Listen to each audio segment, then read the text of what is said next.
ओम शांति। वाणी चल रही थी 28 फरवरी सन 1968 की। दूसरे पेज के अंत में बात चल रही थी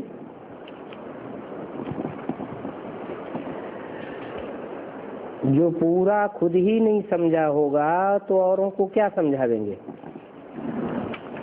नाम होगा, ब्रह्मा कुमारियां समझा नहीं सकी।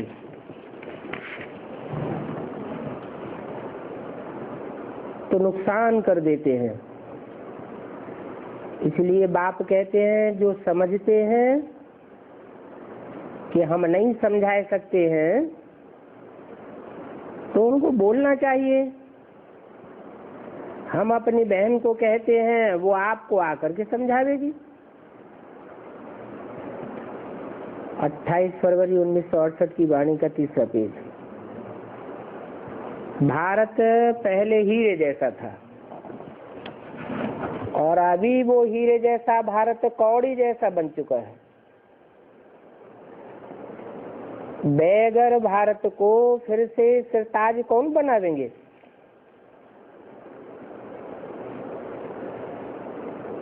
वो लक्ष्मी नारायण अभी कहाँ हैं? वो तो बताओ। जो भारत के सिरताज थे कोई बता नहीं सकेंगे। वो सब हैं ही भक्ति के सागर। उनको भक्ति का नशा चढ़ा हुआ है और तुम हो ज्ञान सागर। वो तो शास्त्रों को ही ज्ञान समझते हैं और शास्त्र हैं अनेकों मनुष्यों के लिखे हुए।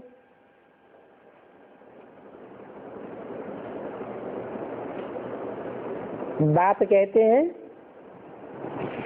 इन शास्त्रों में भक्ति की रस्म रिवाज है।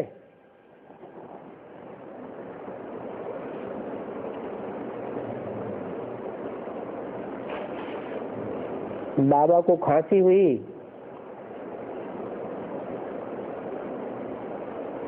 ये भी अभी निशानी है ना। अर्जुन हमारा कर्म भोग है, अर्जुन पुरुषार्थ करना है।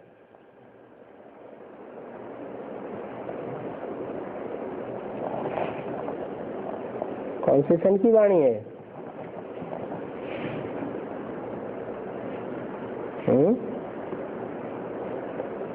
68 की।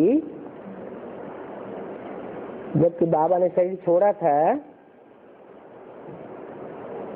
तो बोला ये जो खांसी हुई ये भी निशानी है कि कर्म भोग रहा हुआ है, अर्जुन पुरुषार्थ करना है।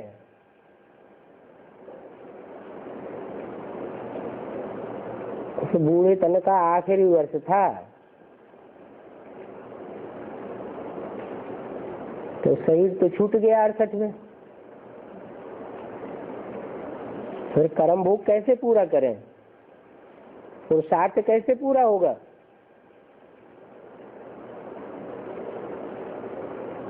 जितना यह जोर पड़ता जाएगा उतनी कशिश होगी।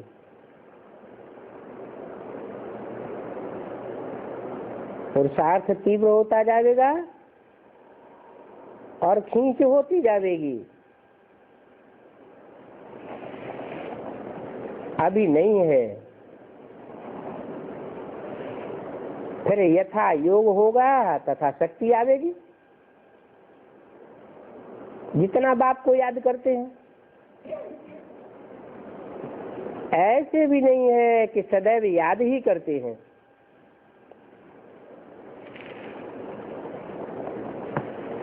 अगर सदैव याद करते रहें फिर तो ये शरीर ही न रहे।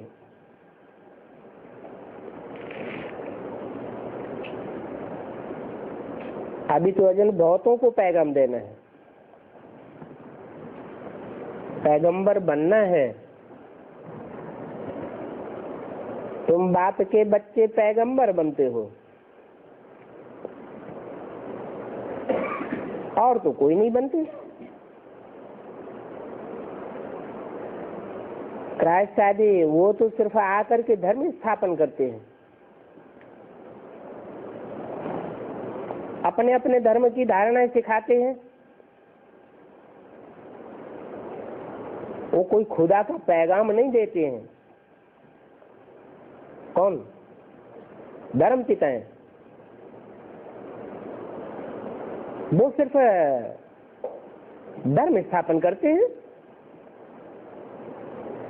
तो उनको पैगंबर व मैसेंजर नहीं कहा जा सकता।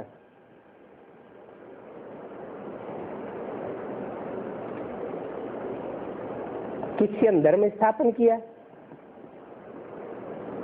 क्राइस्ट ने। वो क्राइस्ट किसके शरीर में आया?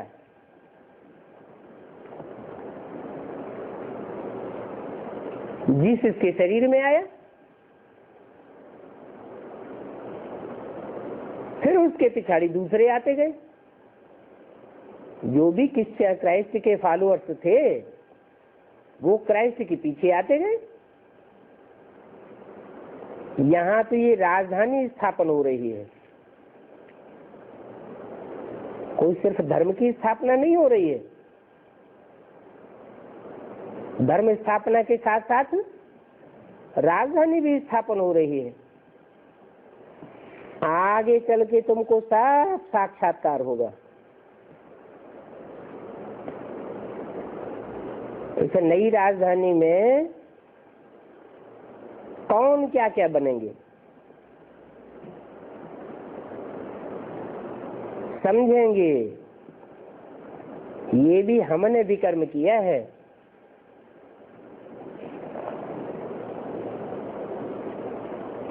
तो अपने नीचे पद का पता लग जाएगा। साक्षात्कार होने में कोई देरी नहीं लगती है। जब काशी करवट खाते हैं तो एकदम खड़ा होकर के कुएं में कूद पड़ते हैं।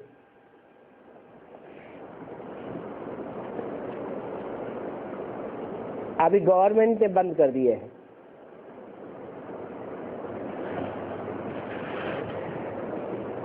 वो समझते हैं मुक्ति को पावेंगे। अब काशी करवट खाने से कोई मुक्ति को पावेंगे क्या? हाँ, पूर्वजन्म के जो पाप हैं वो धुल जाते हैं, परंतु आत्मा फिर तेजी से विकर्म करने लग पड़ती है।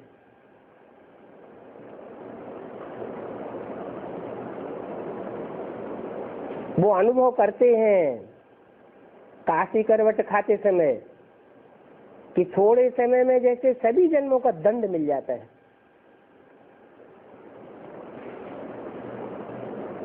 फिर नए सिरे हिसाब किताब शुरू होता है।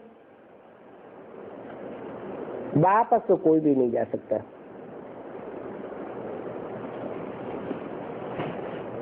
कहाँ जाकर के रहेंगे?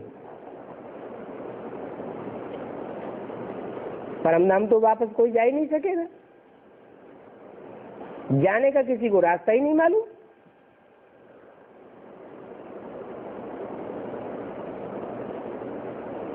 सिजरा ही बिगड़ जाएगा।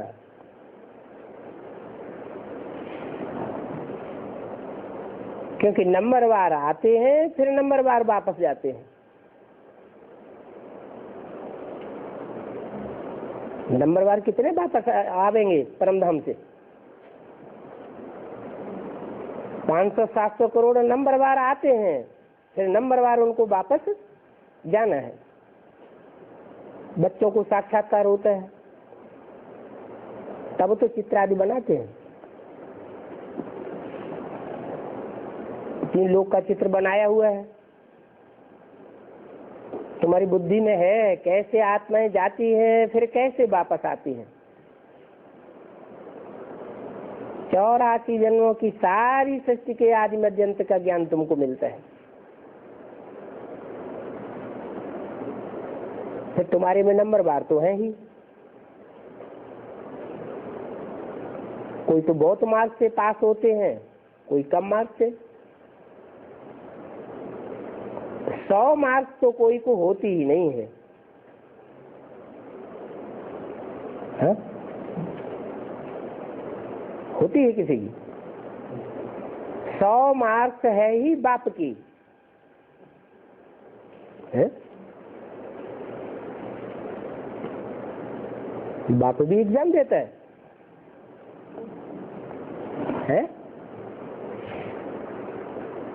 100 मार्क्स बाप की है क्या? बाप एग्जाम देता है? नहीं। बेहद के 2 बाप हैं, एक बिंदु बिंदु आत्माओं का बाप, वो एग्जाम नहीं देता, और एक है मनुष्य सृष्टि का बाप। उसके लिए बोला कि 100 मार्क्स तो हैं ही बाप की, ऐसा बाप समान तो कोई बन न सके जो 100 मार्क्स ले सके। आत्मा सभी कितनी छोटी बिंदी है, और मनुष्य देखो कितने बड़े हैं। एक न मिले दूसरे से। जितनी आत्माएं हैं उतनी ही आत्माएं फिर भी होंगी। इतनी छोटी छोटी आत्माएं सब जैसे बिंदी मिसल, परंतु उनका ये चैतन्य झाड़ किसी का एक से दूसरे का मिलता नहीं। जैसे जड़ बीज होते हैं, गेहूं के दाने होते हैं, एक बैग भरा हुआ है, सब एक जैसे दिखते हैं, फिर जब बोए जाते हैं धरनी में तो एक का पौधा दूसरे पौधे से मिलता नहीं। आत्मा भी कितनी छोटी बिंदी है, एक न मिले दूसरे से।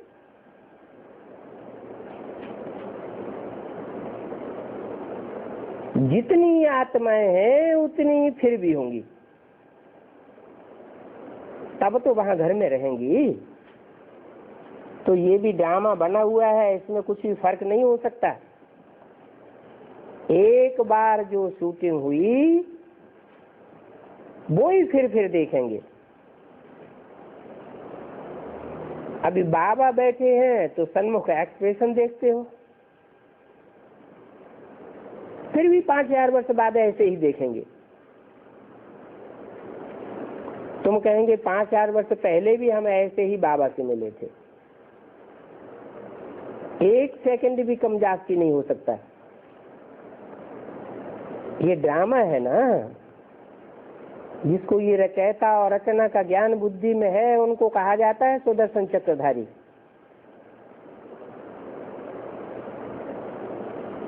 और ये सुदर्शन चक्र की नॉलेज बाप से ही मिलती है।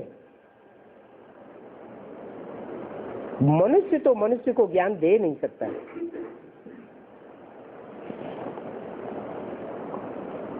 भक्ति सिखलाते हैं,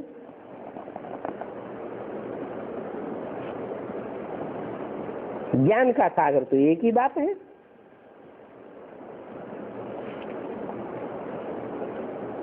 फिर तुम ज्ञान नदियां बनते हो। ज्ञान सागर बाप एक और नदियां कितनी। ज्ञान सागर बाप और ज्ञान नदियों से तुमको मुक्ति और जीवन मुक्ति मिलती है, परंतु वो नदियां तो हैं पानी की नदियां, और पानी तो सदैव है ही है, परंतु ज्ञान मिलता है संगम पर, जबकि ज्ञान सागर बाप आते हैं। और पानी की नदियां तो भारत में है।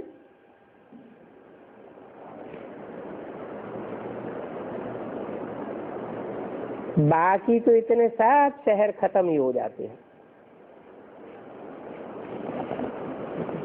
और खंड रहते ही नहीं। भारत खंड ही विनाशी है। तो भारतीय नदियों में स्नान करने जाते हैं या विदेशों की नदियों में स्नान करने जाते हैं?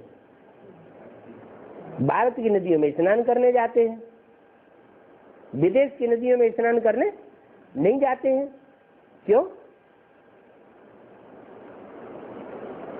क्योंकि विदेश है विनाशी धर्मखंड, वहां बाप आते ही नहीं, और भारत में बाप आते हैं। बरसात तो विदेश में भी पड़ती होगी,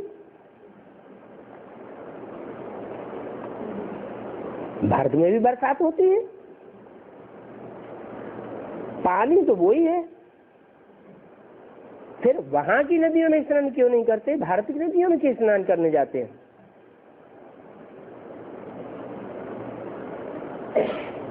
कोई जड़ पानी की बात नहीं है। पानी तो जरूर पानी में जाकर के मिलेगा, भारत तो यही होगा। अभी तुमको नॉलेज मिलती है बाप से,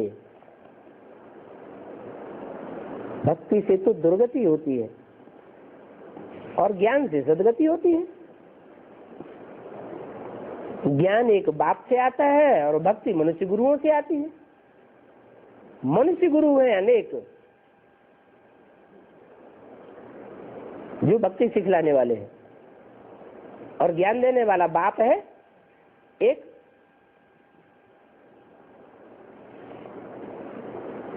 अभी 84 जन्म लेते लेते दुर्गति हो गई, अभी फिर सदगति कौन करे?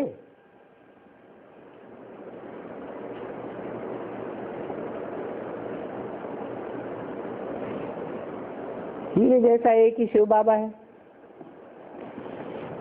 जिसकी जयंती मनाई जाती है। पूछना चाहिए शिव बाबा ने क्या किया?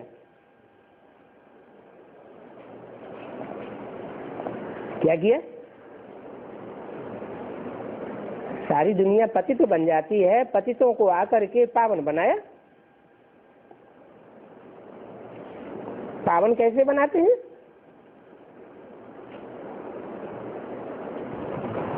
आकर के ज्ञान सुनाते हैं, ज्ञान से पहचान होती है। जब बाप की पहचान होती है तो बाप का संग का रंग लगता है और पतित आत्माएं पावन बनती है। वो मनुष्य तो नीति नीति कह देते हैं, हम उस बाप के आदि मध्य अंत को नहीं जानते। अभी तुम तो जानते हो, वो सब मूर्ख हैं, क्योंकि रचयिता बाप को ही नहीं जानते। तुम कहेंगे हम तो जानते हैं,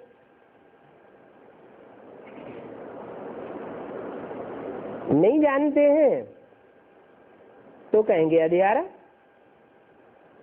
तब ही गाया जाता है ब्रह्मा का दिन और ब्रह्मा की रात। कैसे? ब्रह्मा का दिन और ब्रह्मा की रात क्यों गाई जाती है? प्रजापिता ब्रह्मा का दिन और प्रजापिता ब्रह्मा की रात क्यों नहीं गाई जाती?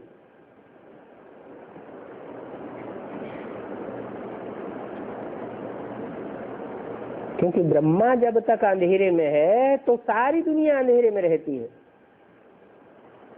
माँ ही अंधेरे में तो सब बच्चे अंधेरे में।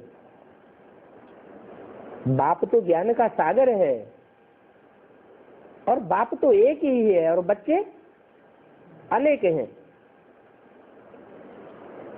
तो प्रजापिता का दिन और रात नहीं गाई जाती है, दिन और रात ब्रह्मा की गाई जाती है। ब्रह्मा अंधेरे में है तो सब बच्चे अंधेरे में है।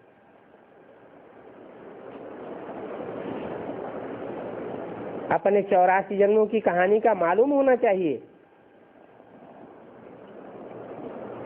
तुम समझते हो हमारे 84 जन्म पूरे हुए हैं? 84 जन्म पूरे हुए तो अब सबको वापस जाना है। अभी बाप को याद करने से हम पावन बन जाएंगे। और वहां शरीर भी पावन मिलेगा। कहाँ? नई दुनिया में सतयुग में शरीर भी पावन मिलेगा। यहाँ क्यों नहीं मिलेगा शरीर पावन? हम बहुत योग लगाएंगे तो योग बल से शरीर कंचन नहीं बनेगा। बनेगा, 5 तत्व कंचन बन जाएंगे यहाँ इसे कलयुग की दुनिया में। संगम युग में हमारा शरीर कंचन बन जाएगा है विनाश होने से पहले। ये 500 करोड़ की दुनिया में ये 5 तत्व पृथ्वी जल वायु अग्नि आकाश, ये जो तामसी बन चुके हैं, ये विनाश होने से पहले सात्विक बन जाएंगे। अगर ये सात्विक नहीं बनेंगे तो जो बच्चों का जन्म होगा वो भी सात्विक नहीं होगा। सात्विक शरीर तो तब पैदा होंगे जब 5 तत्व भी सात्विक बन जाए। तो संगम युग में मन बुद्धि रूपी आत्मा पावन बनेगी या 5 तत्व पावन बनेंगे? है? मन बुद्धि रूपी आत्मा पावन बनेगी,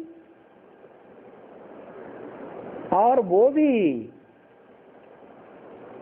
500-700 करोड़ जो मनुष्य आत्माएं सब एक जैसी पावन बनेंगी, या थोड़ी सी आत्माएं पावन बनेंगी? थोड़ी सी आत्माएं पावन बनेंगी। तो मुट्ठ भर आत्माएं पावन बनेंगी और बाकी सब पतित की पतित ही है, पूरा पुरुषार्थ करेंगी नहीं। विनाश में धर्मराज के धक्के खाए, डंडे खाएंगी, हाय हाय का वातावरण बन जाएगा। तो दुनिया के 5 तत्व और ही विकराल रूप धारण करेंगे, तामसी बनेंगे कि सात्विक बनेंगे? है? अरे वातावरण शांत होगा तभी तो 5 तत्व शांत बनेंगे। दुनिया का वातावरण तो बिगड़ता जाता है और बिगड़ता ही रहेगा जब तक सारी दुनिया का विनाश न हो।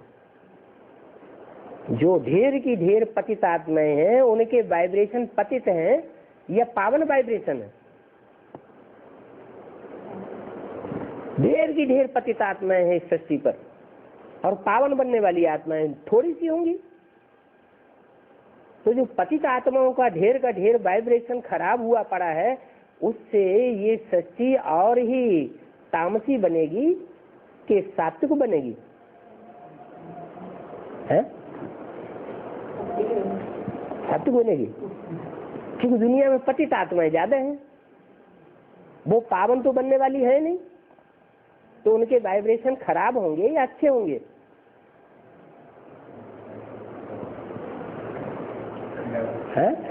खराब वाइब्रेशन होंगे ना। तो जब सारी दुनिया में खराब वाइब्रेशन होंगे, दुष्ट वाइब्रेशन फैल रहे होंगे, हाय हाय मच रही होगी, तो 5 तत्व और ही तामसी बनते जाएंगे। इसका रिजल्ट क्या होगा? आखिरी 5-7 दिनों के अंदर ये 5 तत्व इतना विकराल रूप धारण करेंगे कि सारी सृष्टि में उथल पथल हो जाएगी। जो भी 500-700 करोड़ मनुष्य आत्माएं हैं, उनमें से सब आत्माएं अपने शरीर को छोड़ वापस परमधाम जाएंगी। थोड़ी सी बचेंगी जिनके शरीरों को प्रकृति बर्फ से आच्छादित कर देगी, उनको नुकसान नहीं पहुंचेगा। लेकिन उनकी भी आत्माएं कहाँ पहुंच जाएंगी? उनकी भी आत्मा मन बुद्धि रूपी आत्मा परमधाम पहुंच जाएगी। तब जाके प्रकृति शांत होगी। प्रकृति के 5 तत्व तो सारी सृष्टि में शांति ही शांति हो जाएगी। आत्माएं सब परमधाम पहुंच गई। जिनके शरीर रह गए बर्फ के अंदर दबे हुए, वो अपने अपने टाइम पर आत्माएं उतरती जाएंगी और शरीर बाहर विनाश के बाद बाहर आते जाएंगे। थोड़ी सी सृष्टि का थोड़ा सा हिस्सा उस समय सात्विक होगा, जहां से नई सृष्टि की शुरुआत होगी। तब शरीर पावन मिलेगा, वहां शरीर पावन मिलेगा। और यहाँ तो शरीर किसी के पावन हो ही नहीं सकते, चाहे कितना भी योग लगाएं, ये शरीर सड़ते जाएंगे और आत्मा पावरफुल बनती जाएगी।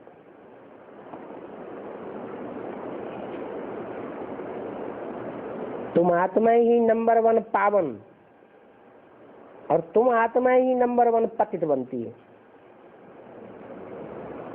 तुम मन जो परमात्मा बाप के सन्मुख बैठ पड़ती है, यह आत्मा नहीं, यह माने कौन? ब्रह्मा बाबा। यह ब्रह्मा को फॉलो करने वाली और भी जो आत्माएं हैं वो पावन नहीं बनेंगी शरीर रहते, लेकिन तुम आत्मा पावन बन जाएंगी तो प्रकृति तुम्हारी सुरक्षा करेगी, तन की भी सुरक्षा करेगी और मन बुद्धि रूपी आत्मा की भी सुरक्षा होगी। तो मुख्य बात याद की है। कई को तो याद करना ही नहीं आता है। अपन को आत्मा समझ बाप को कैसे याद करें? है? ना अपन को आत्मा बिंदी समझ पाते हैं और न आत्माओं के बाप ज्योति बिंदु परमपिता परमात्मा को आए हुए मुकर्रर रथ में पहचान पाते हैं। न पहचान पाते हैं तो याद भी नहीं कर पाते। ब्रह्मा को याद करेंगे, अपने अपने धर्म पिताओं को याद करेंगे जिनको फॉलो किया है, लेकिन बाप की याद नहीं आती। तो तुम बच्चे ही हो जो बाप की याद करने से स्वर्ग में आते हो। क्यों? तुम बच्चों में ऐसी क्या शिक्षा आ जाती है जो तुम स्वर्ग में जाते हो और वह चंद्रवंशी, इस्लाम वंशी, बौद्धी वंशी, क्रिश्चियन वंशी और धर्म की जो भी आत्माएं हैं जो दूसरों से प्रभावित हो जाती हैं, कन्वर्ट हो जाती हैं, वो स्वर्ग में नहीं आ जाएंगी। क्या खासियत है तुम्हारे में कि स्व स्थिति में जो सदैव रहने वाला बाप है, 100% याद की स्टेज पकड़ने वाला बाप है, उसको तुम पहचान लेते हो। 2 बाप है ना, एक आत्माओं का बाप और एक मनुष्य शरीरों का बाप। तो जो मनुष्य शरीरों का बाप है वो बाप 100% बाप की याद में स्थिर हो जाता है, माना बाप समान बन जाता है। इसलिए एक ही है जिसका नाम शिव बिंदु के साथ जोड़ा जाता है। 33 करोड़ देवताओं में से और एक भी बिंदु रूप आत्मा पार्टधारी ऐसी नहीं है जो बाप के साथ जिसका नाम जोड़ा जाता हो। कौन है? शंकर है। शंकर का नाम सिर्फ जोड़ा जाता है और 33 करोड़ देवताओं में से कोई का भी नाम शिव के साथ नहीं जोड़ा। न शिव ब्रह्मा कहेंगे, न शिव विष्णु कहेंगे, न शिव जगदम्बा कहेंगे। क्या कहेंगे? शिव शंकर भोलेनाथ। तो तुम उसको पहचानते हो तो तुम पूरी प्राप्ति स्वर्ग की करते हो। इस समय के पुरुषार्थ से ही राजाई बनती है और कोई युग नहीं है जिसमें पुरुषार्थ करें और राजाई मिले। सिर्फ ये संगम युग का ही समय है जिसमें हम पुरुषार्थ अर्थात आत्मा के लिए ऐसा प्रयत्न करते हैं जिससे हमें जन्म जन्मांतर की राजाई मिलती है। अच्छा, मीठे मीठे बच्चों को बाप दादा का याद किया। Good morning.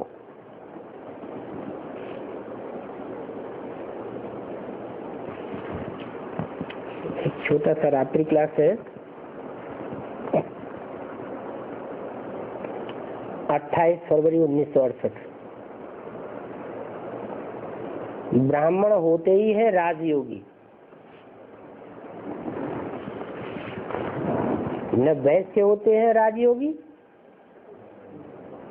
न शूद्र होते हैं राजयोगी, न क्षत्रिय होते हैं राजयोगी। कौन होते हैं राजयोगी?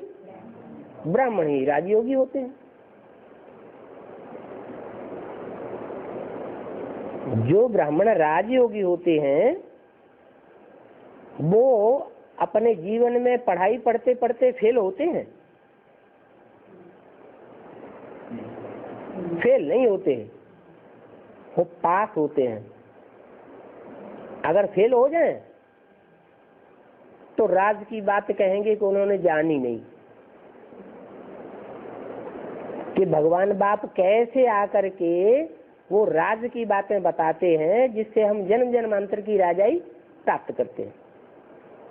ये ब्राह्मणों का कुल है ना? क्या ब्राह्मणों का कुल कब कहा जाए?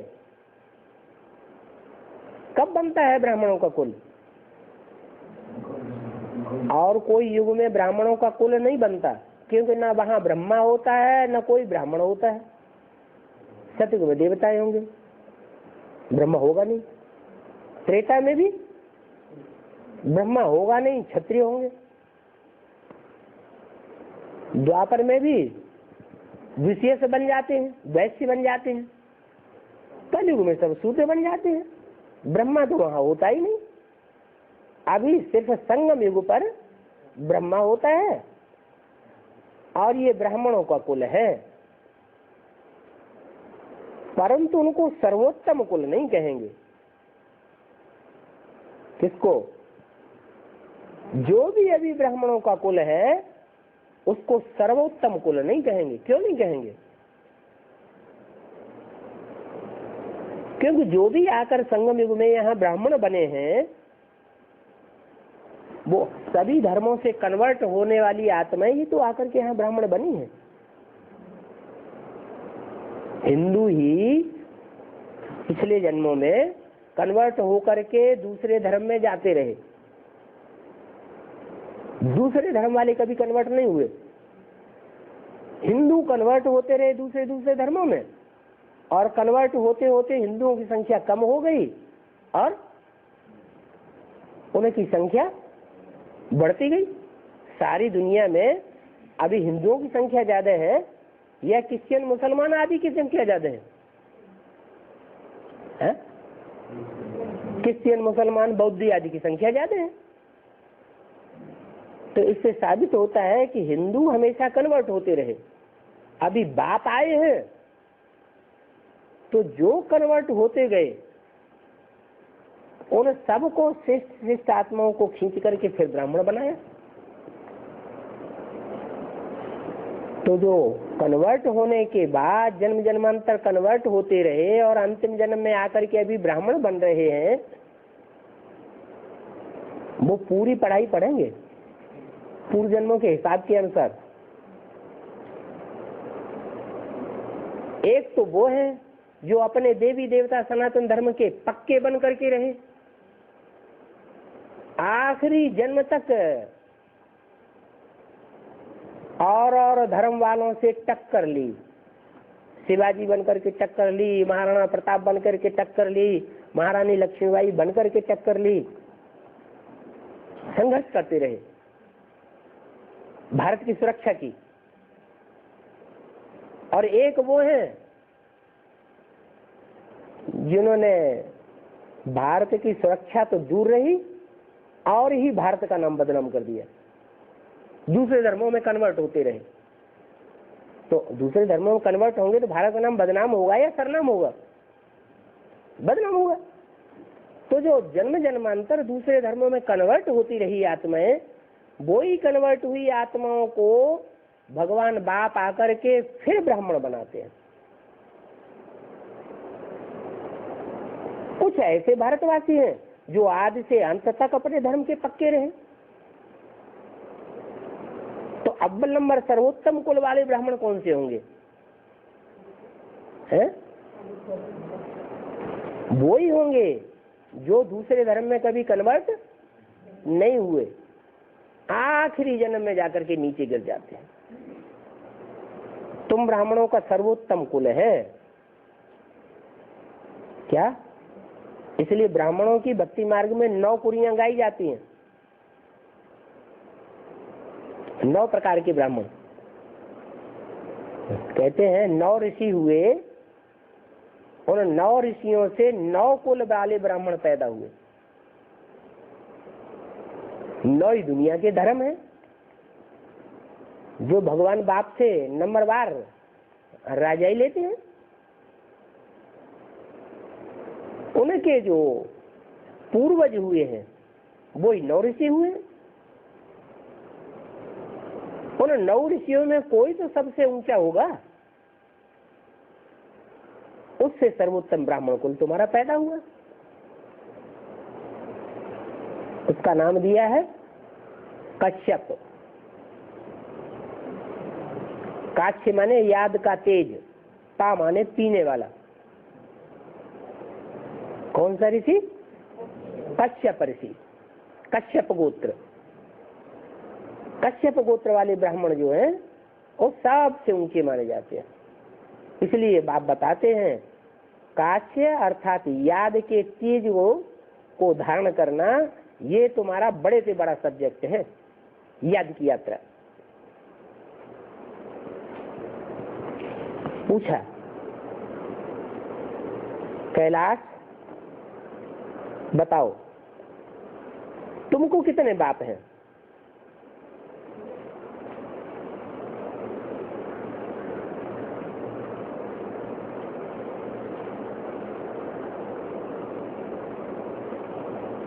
बच्चे ने बताया अलौकिक बाप।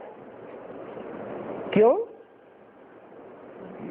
हम तो शिव जयंती को हीरे जैसा जयंती कहते हैं, बाकी तो सब कौड़ी मिसल है। फिर तुम अलौकिक कैसे कहती हो?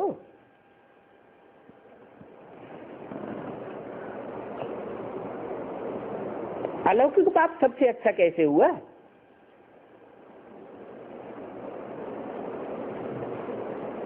अच्छा,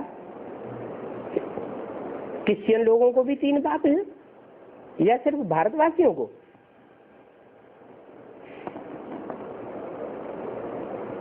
हा?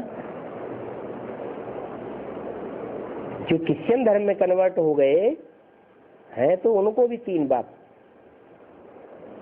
पारलौकिक बाप, अलौकिक ब्रह्मा बाप और पारलौकिक बाप, अलौकिक ब्रह्मा बाप और जिसे जन्म लिया वो शरीरधारी बाप। परंतु सब पहचानते नहीं हैं। और धर्म के लोग बाप को पूरा पूरा पहचानते नहीं हैं।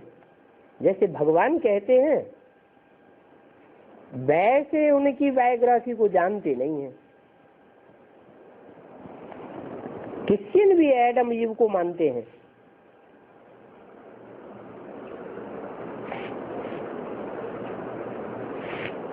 मुसलमान भी आदम बीवी कहते हैं।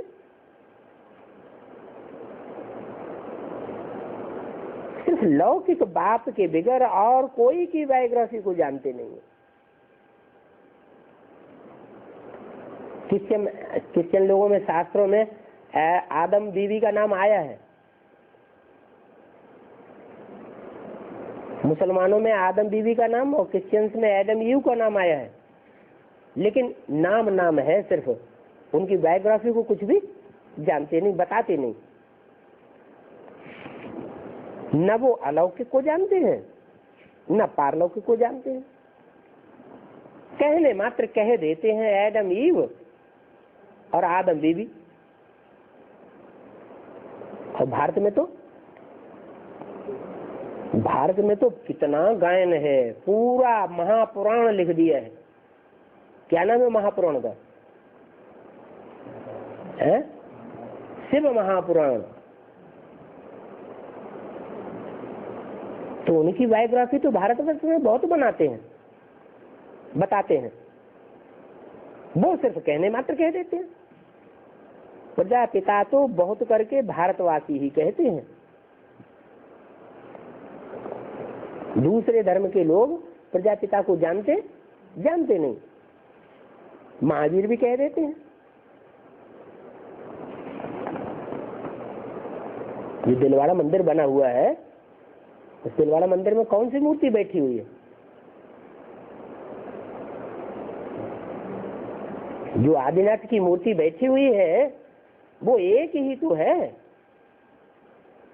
उन्होंने 24 नाम दे दिए हैं, भारतवासियों ने 24 भगवान के अवतार हुए, और जैनियों ने भी 24 तीर्थंकर कह दिए। है तो वास्तव में एक ही ना। वो महावीर कह देते हैं। बच्चों को बहुत कुछ समझाना पड़ता है।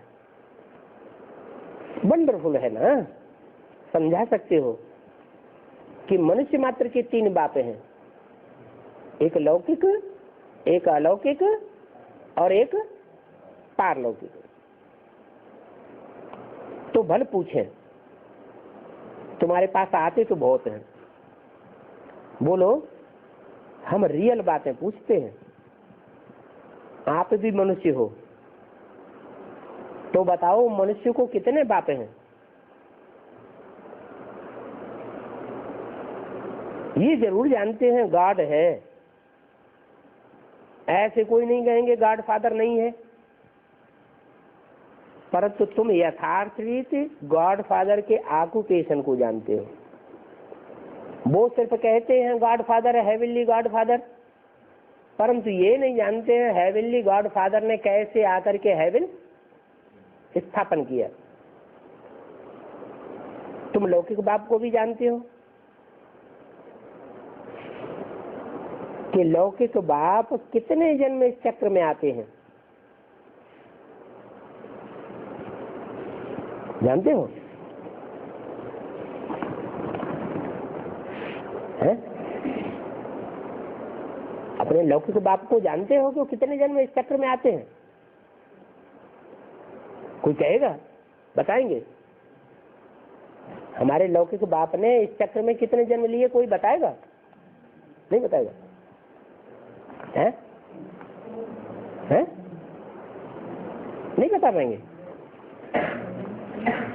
है?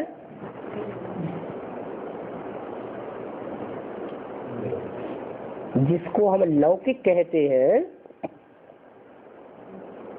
वो देह का बाप को हम लौकिक कहने लगे। लेकिन अभी तो हम ब्रह्मा के बच्चे बन गए ना, तो हमारा नया जन्म हो गया कि पुराना ही जन्म है? नया जन्म है। तो नया जन्म होने की वजह से हम देह के भाव को भूल जाना चाहिए ना। कौन सा बाप याद रहना चाहिए? है? अलौकिक बाप याद रहे, पारलौकिक बाप याद रहे, और इस लोक में जो सदैव बाप मनुष्यों का बनता है वो याद रहना चाहिए। इस लोक में, इस दुनिया में जो सदैव बाप इस सृष्टि पर रहता है वो कौन है? प्रजापिता। तो वो हमारा लौकिक बाप हुआ। प्रजापिता को पारलौकिक बाप नहीं कहेंगे, अलौकिक सूक्ष्म वतनवासी बाप भी नहीं कहेंगे। क्या कहेंगे? वो हमारा लौकिक बाप है, जन्म जन्मांतर का लौकिक बाप है।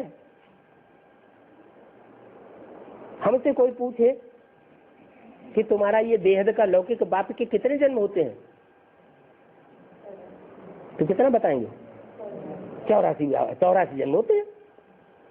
तो पूछा तुम लौकिक बाप को भी जानते हो,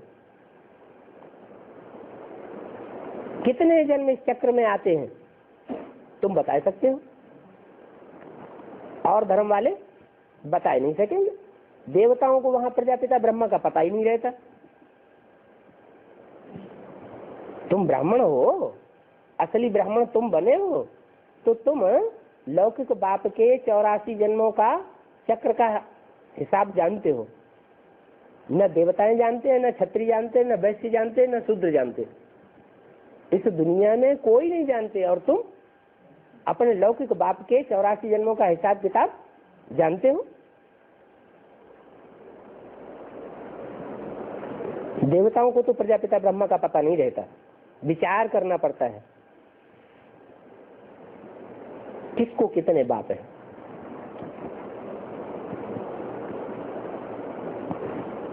चंद्रवंशियों को कितने बाप होंगे?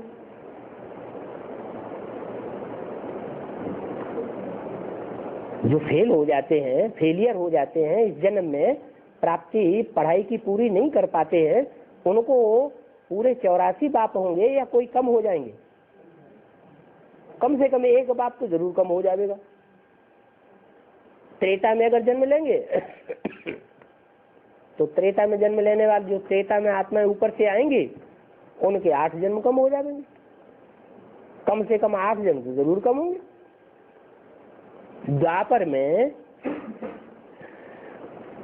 द्वापर के आदि में ही जो आत्माएं उतरती है, उनके कितने जन्म कम हो जाएंगे? जो इस्लाम धर्म की आत्माएं ऊपर से आती हैं, उनके बाप के कितने जन्म कम हो जाएंगे? 21 जन्म कम हो जाएंगे, क्योंकि इब्राहिम की संतान। तो बोला अभी तुम नॉलेजफुल बन रहे हो, अर्थात रचयिता और रचना के आदि मध्य अंत का तुमको मालूम है।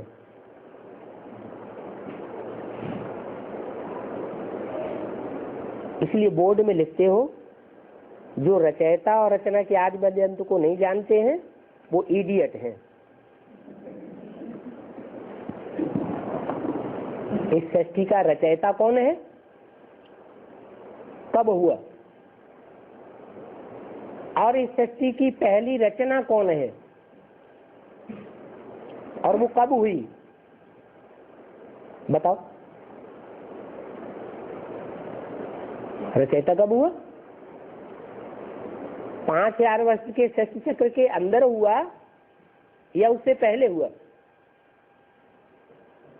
है? पहले हुआ। रचयिता पहले हुआ, माने आज से 5000 वर्ष पहले जब संगम था, पुरुषोत्तम संगम युग, उस समय रचयिता था। फिर उस रचयिता से रचना हुई। कौन से युग में? सतयुग के आदि में कृष्ण रचना हुई। तुम दोनों के ही आदि मध्य अंत को बता सकते हो। तो बोर्ड में लिखते हो, रचयिता और रचना के आदि मध्य अंत को जानने वाले ही बुद्धिमान बाप के बुद्धिमान बच्चे हैं, और बाकी सब इडियट हैं, बुद्धू हैं। कोई आते हैं तो उनसे पूछना चाहिए ना, आपको कितने बाप हैं?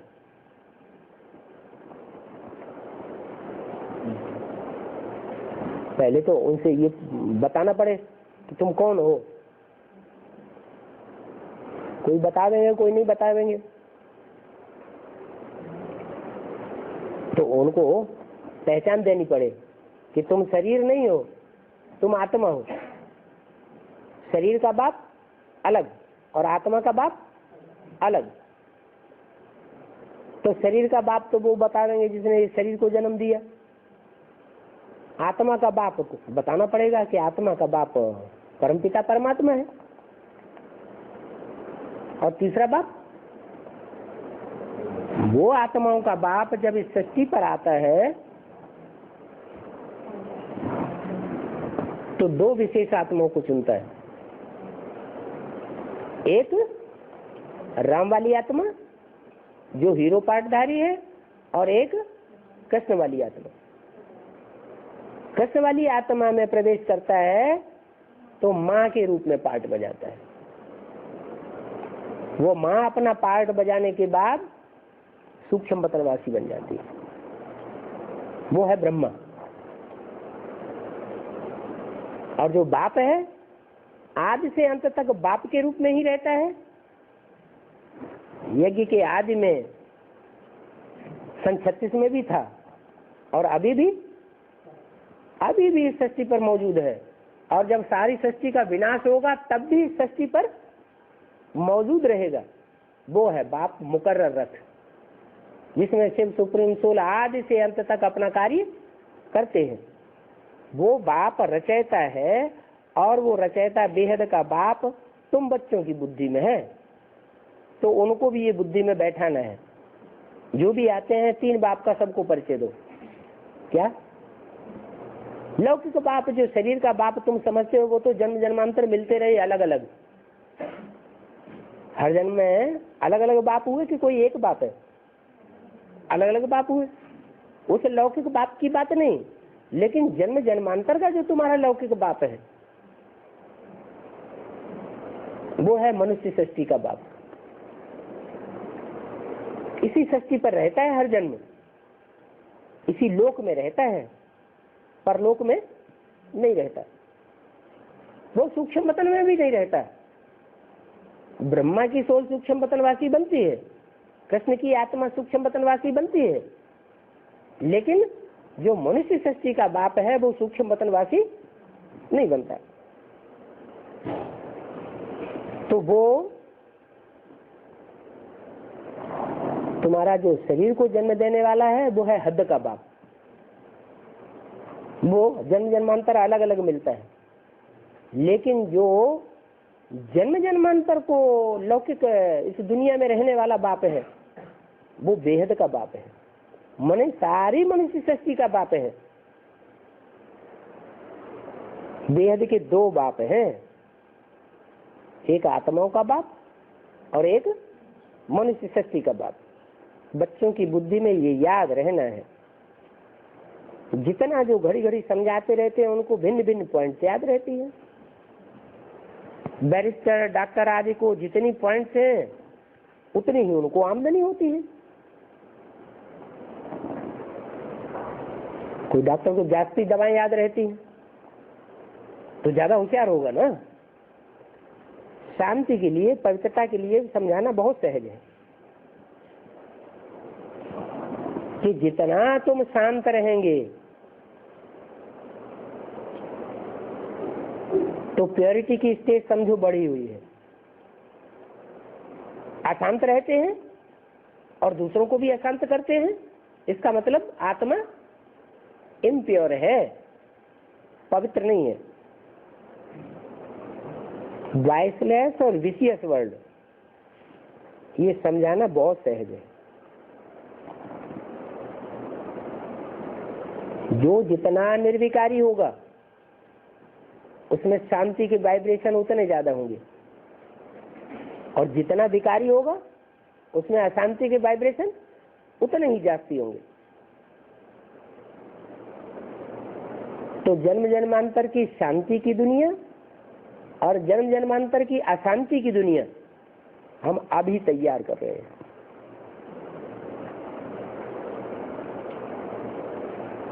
और सुख शांति की दुनिया हम अपने कर्मों से अपने आप ही बनाते हैं। इसलिए कहते हैं आत्मा अपना शत्रु है, आत्मा अपना मित्र है। अभी बाप जो हमको ज्ञान सुनाते हैं उस ज्ञान को जीवन में अगर हम धारण करें सही तरीके से और मनुष्यों की मत पर और मन मत पर न चलें तो जन्म जन्मांतर के लिए हमारी सुख शांति के वाइब्रेशन की दुनिया अभी बन रही है। हर आदमी जो मन में संकल्प पैदा करता है वो संकल्पों का वाइब्रेशन बनता रहता है। आत्मा के चारों ओर वो वातावरण बन जाता है। वो वातावरण जो है वो ही जन्म जन्मांतर का हमारा फाउंडेशन है। तो सतयुग में है पवित्र देवताएं, उन देवताओं का वातावरण, उनका वायुमंडल कितना श्रेष्ठ था। उन्होंने ये शुद्ध वायुमंडल कैसे बनाया? संगम युग में योग बल से बनाया। योग बल किसको कहा जाता है इसको तुम ही जानते हो। तो बहुत बातें हैं समझाने की। पुरुषार्थ बगैर भी तुम रह नहीं सकते हो क्या? क्यों नहीं रह सकते? आत्मा तो अजरामय अविनाशी है। हम अगर ये पुरुषार्थ छोड़ दें, ज्ञान ही छोड़ दें तो हम आत्मा रह नहीं सकेंगे, नहीं रह सकेंगे। तुम नहीं रह सकते हो। तुम माने जो बाप के बच्चे सन्मुख पढ़ने वाले हो वो तुम पुरुषार्थ के बगैर रह नहीं सकेंगे, क्योंकि तुम्हारे जन्म जन्मांतर के संस्कार हैं बाप के साथ रहने के। बाप पुरुषार्थी है तो जो बाप के बच्चे हैं वो भी पुरुषार्थी है। हर बात में पुरुषार्थ करना होता है। महारथियों के आगे घोड़े सवार प्यादे को लज्जा आती रहेगी।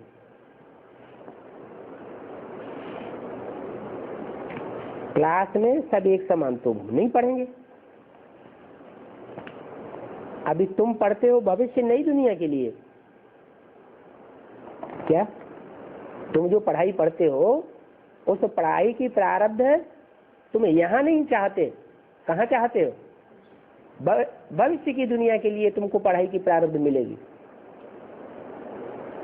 अगर कोई ये इच्छा रखता है कि हम पढ़ाई यहाँ पढ़ रहे हैं और यहाँ हम पढ़ाई दूसरों को पढ़ा रहे हैं, उसकी प्रारब्ध हमको यही मिल जाए, तो स्वार्थ के लिए पढ़ रहा है या पुरुषार्थ के लिए पढ़ रहा है? नहीं, स्वरथ, रथ माना शरीर, शरीर तो इसी दुनिया में रहेगा, इस रथ की प्राप्ति के लिए पढ़ रहा है। लेकिन हम आत्मा की पढ़ाई पढ़ रहे हैं या शरीर की पढ़ाई पढ़ रहे हैं? हम तो आत्मा की पढ़ाई पढ़ रहे हैं ना, तो आत्मा की पढ़ाई अगले जन्मों में काम आवेगी। ये लक्ष्य नहीं रखना चाहिए कि हम ये जो पढ़ाई पढ़ रहे हैं इस पढ़ाई से हमको यहाँ फायदा हो जाए। नहीं, हम भविष्य 21 जन्मों के लिए पढ़ाई पढ़ रहे हैं। भविष्य 21 जन्म हमको सुख और शांति प्राप्त होगी। ऐसा कोई जानते नहीं है कि ये पुरुषोत्तम संगम युग है। कलयुग के बाद सतयुग आता है, वहां है शिष्टाचारी, और यहाँ इस दुनिया में सब है भ्रष्टाचारी। क्या भ्रष्टाचारी दुनिया में कोई भी श्रेष्ठाचारी देवता हो नहीं सकता, और श्रेष्ठाचारी दुनिया में सतयुग में कोई भी भ्रष्टाचारी देवता मनुष्य हो नहीं सकता। इसका मतलब क्या हुआ? इसका मतलब ये हुआ कि शेष इंद्रियों से आचरण करने वाला सदैव, जब तक ये 500-700 करोड़ की दुनिया है तब तक कोई नहीं बनेगा। क्योंकि जो इतनी बड़ी दुनिया है उसके वाइब्रेशन हमको अटैक करती रहेंगे। कुछ न कुछ मनसा, कुछ न कुछ वाचा, कुछ न कुछ कर्मेंद्रियों से विकर्म हो ही जाता है। जब ये भ्रष्टाचारी दुनिया ही खत्म हो जाएगी भ्रष्टाचारियों की,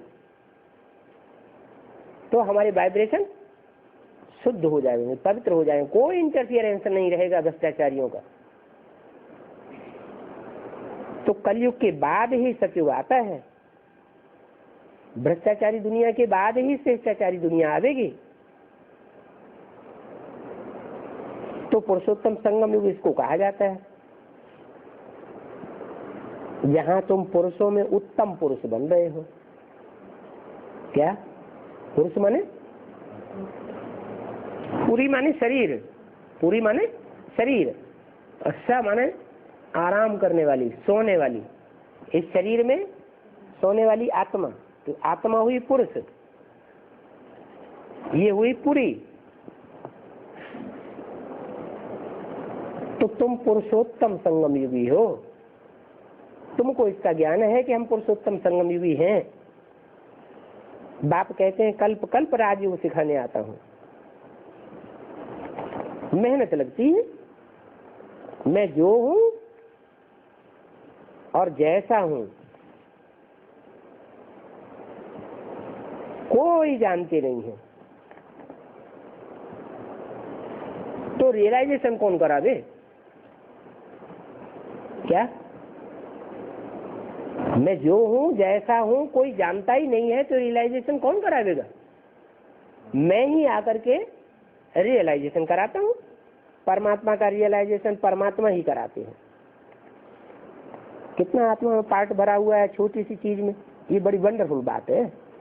गाया जाता है वर्ल्ड की हिस्ट्री ज्योग्राफी, हर एक एक्टर्स अपना अपना पार्ट भिन्न भिन्न नाम रूप देश काल में रिपीट करती रहती है।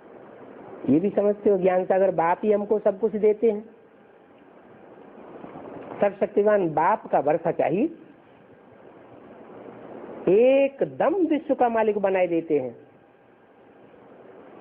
तुम बाप से बेहद की शक्ति लेते हो जिससे तुम विश्व का मालिक बनते हो। लक्ष्मी नारायण को भी राजाई कैसे मिली, क्या हुआ, कुछ नहीं जानते। तुम बच्चों को बहुत खुशी होनी चाहिए। बैज को देखने से ही अथाह खुशी हो जानी चाहिए। बैज में क्या खास बात है? बैज में 3 मूर्तियों का चित्र है। उन 3 मूर्तियों में बाप भी बैठा हुआ है, जिस बाप से हमें सब कुछ प्राप्ति होती है। और बैज में दूसरी ओर लक्ष्मी नारायण का चित्र भी दिया हुआ है। तो खुशी का इतना पारावार बढ़ जाए कि अम्मा मरे या बीवी मरे, फिक्र की बात नहीं।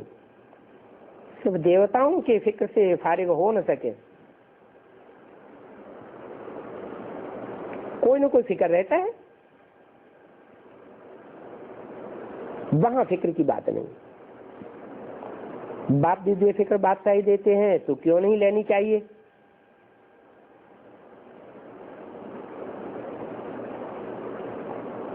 माया के बिघन पड़ते हैं। सभी स्टूडेंट को ये खुशी होनी चाहिए, हम बाप दादा के बच्चे हैं, बाप दादा से ऊंच कोई भी नहीं है। अभी भक्ति से ट्रांसफर होकर के ज्ञान में आ जाना है, इसके लिए मेहनत है। बाप ने समझाया भी है, कर्मातीत अवस्था को कब पावेंगे?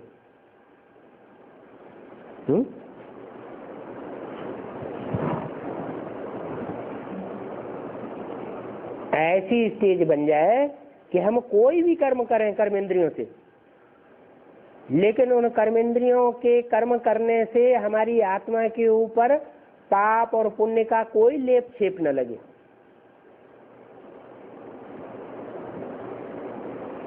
जो गीता में कहा हुआ है, जो आत्मनिष्ठ है, आत्म की स्थिति में पूरा स्थित रहने वाली आत्मा है, वो सारे संसार का विनाश कर दे तो भी उसके ऊपर कोई पाप नहीं लगेगा। ऐसी डिटैच होने वाली स्थिति चाहिए। देह अलग और आत्मा अलग महसूस हो, वो आसार दिखाई पड़ेंगे। अभी सभी को मैसेज ही कहाँ मिला है? अच्छा, रूहानी बच्चों को रूहानी बाप दादा का याद किया। गुड नाइट, नमस्ते।